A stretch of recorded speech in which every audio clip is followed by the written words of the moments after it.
Hello बच्चों, let's see the question.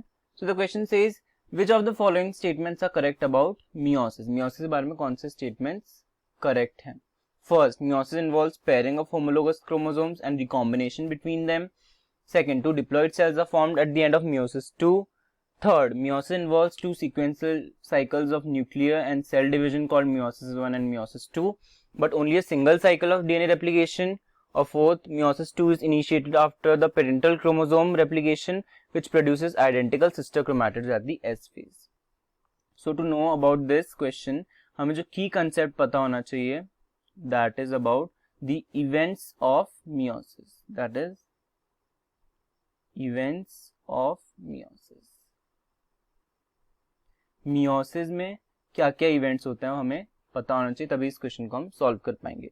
सो हम एक एक स्टेटमेंट लेते हैं और देखते हैं कि करेक्ट है या फॉल्स है. First, meiosis involves pairing of homologous chromosome and recombination between them. Is it correct? Yes. Why? क्योंकि meiosis में तो पेयरिंग होती है. पेयरिंग होती है किसकी पेयरिंग? होमोलोगस क्रोमोसोम्स की. homologous chromosomes. Homologous chromosomes. What are homologous chromosomes? It is a set of chromosomes with same shape, same size and same genetic content. और वही एक जैसे जो फर्स्ट क्रोमोसोम होगा उसके दो सेट होंगे, सेकंड क्रोमोसोम के दो सेट, साइज भी सेम, शेप भी सेम और जेनेटिक कंटेंट भी सेम. एक पैटर्नल क्रोमोसोम, एक मैटर्नल क्रोमोसोम, वो होमोलोगस क्रोमोसोम्स होते हैं. उनकी पेयरिंग होती है. हमें पता है that pairing is known as synapsis. And it is mediated by a protein complex which is known as synaptonymal complex. ये प्रोफेज 1 में होता है, हमें पता है. एंड देन रिकॉम्बिनेशन भी होता है. रिकॉम्बिनेशन पहले पेयरिंग होती है और फिर रिकॉम्बिनेशन होता है. What is recombination? Recombination is cross over. Recombination cross over भी बोलते हैं. और एक कब होता है? It occurs during pachytene of prophase 1. Prophase 1 जो होता है उसकी पैकाइटीन में होता है. And what is cross over? Cross over is exchange of genetic material. It is the exchange of genetic material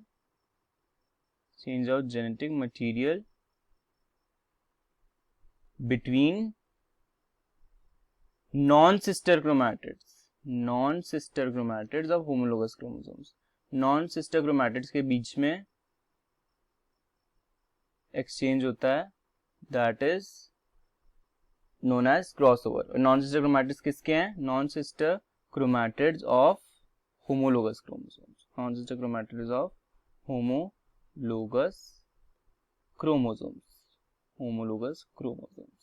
जो होमोलोगस क्रोमोसोम्स के नॉन सिस्टर क्रोमैटिड होते हैं, उनके बीच के क्रॉसओवर को हम कहते हैं recombination. Exchange of genetic material जो होता है उसको हम रिकॉम्बिनेशन कहते हैं. पैकाइटीन में होता है.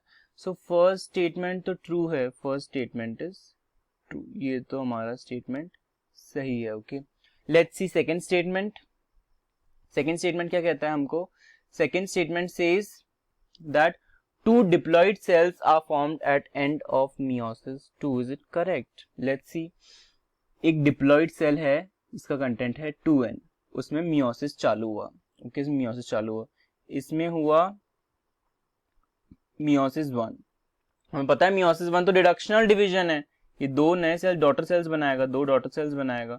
मियोसिस 1 रिडक्शनल डिवीजन होता है. मतलब ये जो डीएनए कंटेंट है उसको हाफ कर देता है. मतलब पहले तो डिप्लॉइड थे, जो चालू हुआ था सेल वो डिप्लॉइड था, लेकिन अब हैप्लॉइड ही रह गए. अब इन हैप्लॉइड सेल्स में भी क्या होगा? मियोसिस 2 होगा. इन हैप्लॉइड सेल्स में भी क्या होगा? मियोसिस 2. और मियोसिस 2 तो इक्वेशनल डिवीजन होता है, जस्ट लाइक माइटोसिस. इनसे भी दो नए नए सेल्स बनेंगे. वो भी कैसे होंगे? नए नए हैप्लॉइड सेल्स. इनसे भी दो सेल्स बनेंगे, that is haploid. So meiosis 1 से क्या बना? दो सेल्स जो कैसे होते हैं? हैप्लॉइड. और मियोसिस 2 के बाद क्या बना? 4 cells which are haploid. 4 haploid cells. So statement 2 क्या कहता है? Two diploid cells are formed at end of meiosis 2. Meiosis 2 के एंड में 2 डिप्लॉइड सेल्स बन रहे हैं? नो, मियोसिस 2 के एंड में तो 4 हैप्लॉइड सेल्स बन रहे हैं. सो स्टेटमेंट 2 कैसा हो गया हमारा? It is false. Statement 2 is false. गलत स्टेटमेंट है ये. ओके, से भी हमें समझ में आता है. Let's see third statement. Third statement says meiosis involves two sequential cycles of nuclear and cell division called meiosis 1 and meiosis 2. तो अभी हमने देखा लास्ट स्टेटमेंट में कि पहले तो meiosis 1 होता है और meiosis 2 होता है, जिनमें न्यूक्लियर डिवीजन भी होगा और सेल डिवीजन भी होगा, but only a single cycle of DNA replication. Yes, it is correct, because सबसे पहले तो इंटरफेज होता है. सबसे पहले इंटरफेज होता है. इंटरफेज में क्या होता है, G1S G2, और इंटरफेज के S फेज में क्या होगा, इंटरफेस के एस फेज में क्या होगा, DNA replication. DNA replication, DNA replication. Okay, interface के बाद क्या आएगा, मियोसिस 1. इंटरफेस के बाद आएगा मियोसिस 1. मियोसिस 1 में क्या होगा, वही कैरियोकाइनेसिस मतलब न्यूक्लियर डिवीजन और cell division, cytokinesis. Nuclear and cell division दोनों होंगे मियोसिस 1 में.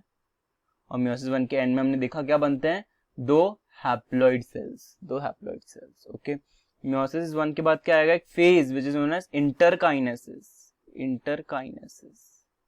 इंटरकाइनेसिस का मोस्ट इंपॉर्टेंट फीचर जो है यहाँ पे, no DNA replication. It is just like interphase, but यहाँ पे एस फेज में डीएनए रेप्लिकेशन नहीं होता है. Okay, it is very important. Interkinesis में नो डीएनए रेप्लिकेशन. इंटरकाइनेसिस के बाद क्या आएगा आपका, मियोसिस 2. मियोसिस 2 विच हैज, फिर से न्यू मियोसिस 2 में भी न्यूक्लियर डिवीजन होगा और सेल डिवीजन होगा. मियोसिस 2 के एंड में हमारे पास क्या आते हैं, 4 हैप्लॉइड सेल्स जिनको हम गमीट्स कहते हैं. ओके, और दिस इज मियोसिस 2.